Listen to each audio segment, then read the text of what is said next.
Well, my name's Ian Jack, and I was a reporter and correspondent in India for a long time, beginning around the time of Mrs. Gandhi's emergency and ending, I would say, in the early 1990s. And out of that time I wrote many pieces for different periodicals, newspapers, magazines, books, and I published a collection of those. It's called MOFUSSIL JUNCTION. It's called that because I spent a lot of time eventually being interested in what you might call upcountry India. So I spent a lot of time in Bihar and West Bengal, North India, not so much in the south, but sometimes in the south.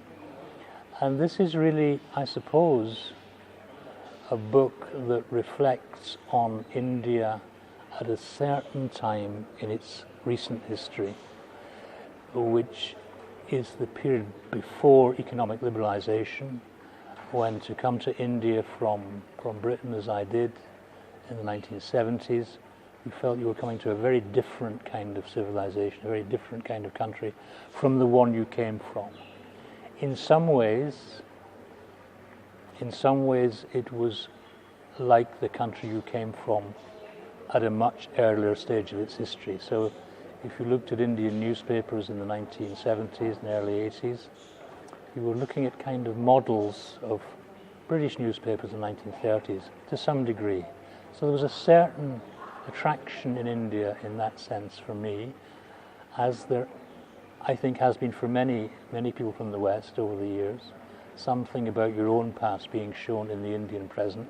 That has tended to disappear now with liberalization and the growth of the Indian economy, but it was present then, as was, of course, the Gandhi-Nehru family in a big way in politics.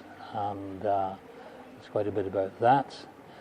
But there's also, I think, quieter things which have been kind of forgotten, really. I suppose an interesting thing for me was to spend a lot of time in Serampur in West Bengal, and to see where a rather obscure person now, but an important person in his time, a missionary called William Carey, cut the wood blocks for various Indian alphabets in the late 18th century and tried in a way to Christianize India. It was a foolish enterprise altogether, but it was an interesting time, the late 18th century in India. There's quite a long reflection on that. And there's odd and I hope interesting aspects of Indian life throughout the book, from MJR in Madras, as it then was, Chennai, now, to the Anglo-Indian community in a very exotic place called McCluskeyGunj in Bihar, which I went to in the late 70s, early 80s. So there's a great melange, mixture of things in the book. I think it would interest, I hope it would interest, indeed it seems to have interested reviewers in India, and I think it would interest anybody who's interested in India, I think, in the recent past rather than the present. It began, my interest in India began long before I got here, of course, because I had a common British experience. I had ancestors who were in the army here in the 19th century. And so it began with little things, little bits of stuff called Lucknow pottery in the display cabinet in the living room. But when I came to write about a long magazine piece for the Sunday Times magazine on Indian railways, and also to write a long piece on Indian eye camps. So those are the days when, perhaps still happens, when little operations restored people's sight in their eyes, very cheap, very quick operations, removing cataracts, and I did this in UP. And then Mrs. Gandhi called elections in early 76, so my paper asked me to stay, and that was when I got really interested in Indian, the phrase you just used, sociopolitics, politics really, and I did a lot of that for the next 10, 11 years. But actually I've always found it more rewarding to write about marginalia, kind of things pushed a bit to the side in journalism. I think writing about politics quickly and meaningfully as a foreigner here is quite difficult. You get quite simple things can confuse you. And even when you're not confused, it's quite difficult to tell a foreign audience about the complexity of an Indian society that produces these politics. That's quite a difficult thing. I try to do that, I hope I've succeeded to an extent.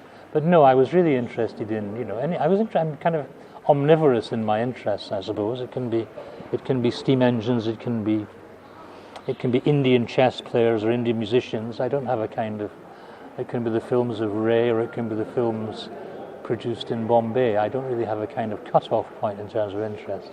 Yes, many. In fact, Ray doesn't. I did meet Ray a few times, and perhaps I should have included Shojit Ray, but I didn't. But most of them do feature in the book. Yes, it's not. It's always difficult, I think, for a writer of any kind to describe what his book is about in that sense. But this is a fairly kind of Catholic anthology of different parts of what you might call, rather pompously, the Indian experience. It's about India seen through a foreigner's eyes 20, 30 years ago. That's a very good question. Do I feel a sense of loss that things have changed? You see, it would be a very selfish thing for me to say I felt a sense of loss, because so many people, the Indian middle class has hugely burgeoned in the last 20 years. The things that I used to be asked to bring, like nylon shirts from Marks and Spencer's, that is well in the past. That feeling you were coming to a middle class that was poorer than the class you came from, that's disappeared. I now feel I'm coming to a kind of cornucopia of riches, really, when I come to India now. So it would be wrong of me, I suppose, to say I felt a sense of loss. And yet, I think, if I can say this, that something has gone missing from Indian life. And it'd be quite hard to put one's finger on it precisely. But I think people talked more about morality then than they do now. Now, you may say, what good did it do anybody to talk about morality? Did anybody get richer by talking about morality? Were the poor helped by middle class people talking about morality? I would agree with all those points. But still, it made the middle class, I think, in some ways, a more attractive class at that time.